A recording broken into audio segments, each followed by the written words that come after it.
అందరికీ నమస్కారం. నేను మీ ఆడార్ నాగరాజు. ఏదైతే ఈ ఫార్మా రేస్లో ఈడీ దూకుడు పెంచిందని కూడా మనం చెప్పుకోవచ్చు.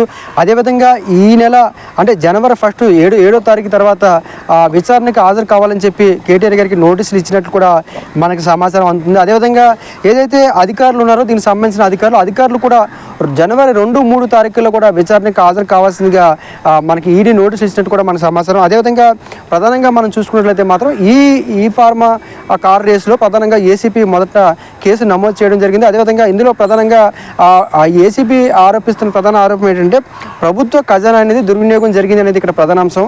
అదేవిధంగా ఏదైతే 55 కోట్లు విదేశీ సంస్థకు మళ్ళీ అనేది అది చట్టబద్ధత కాదా, అది ఏ రకంగా జరిగిందనే అంశం మీద మొదట ఏసీపీ ఏదైతే కేసు ఫైల్ చేయడం జరిగింది, దాన్ని ఈడీ కూడా ఈ మధ్య దాన్ని రేజ్ చేయడం జరిగింది. కాబట్టి ఖచ్చితంగా 7వ తారీఖున అంటే 2, 3 తారీఖున అధికారులు విచారించే అవకాశం ఉంది.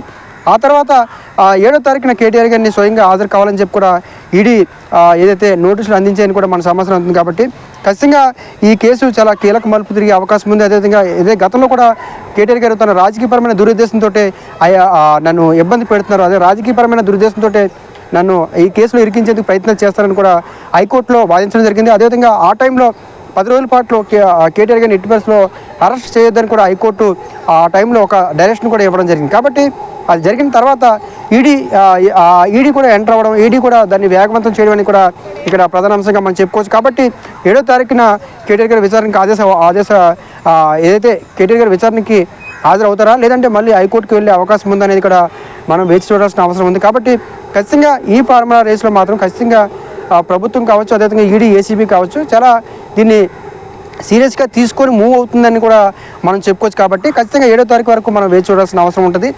ప్రభుత్వం ఏ రకంగా నిర్ణయాలు తీసుకుంటుంది, ప్రభుత్వం అధికారులు ఏ రకంగా స్పందిస్తారో, అధికారులు ఇచ్చే ఏదైతే అధికారులు ఏం చెప్తారు అనేది కూడా ఇక్కడ ఈ కేసులో ప్రధాన అంశంగా మారింది. కాబట్టి ఖచ్చితంగా 2, 3 తారీఖు వరకు మనం వేచి చూడాల్సిన అవసరం ఉంది. 2, 3 తారీఖున అధికారులు చెప్పిన తర్వాత కేటీఆర్ గారిని విచారణకు పిలిపించే అవకాశం ఉంటుంది. కాబట్టి అప్పుడు ఏ రకంగా ఈ ఈడీ కావచ్చు లేదా ఏసీబీ కావచ్చు ఏ రకమైన నెక్స్ట్ స్టెప్ తీసుకునే అవకాశం ఉంది. కాబట్టి 7వ తారీఖు వరకు మనం వేచి చూడాల్సిన అవసరం ఉంటుంది. Thank you.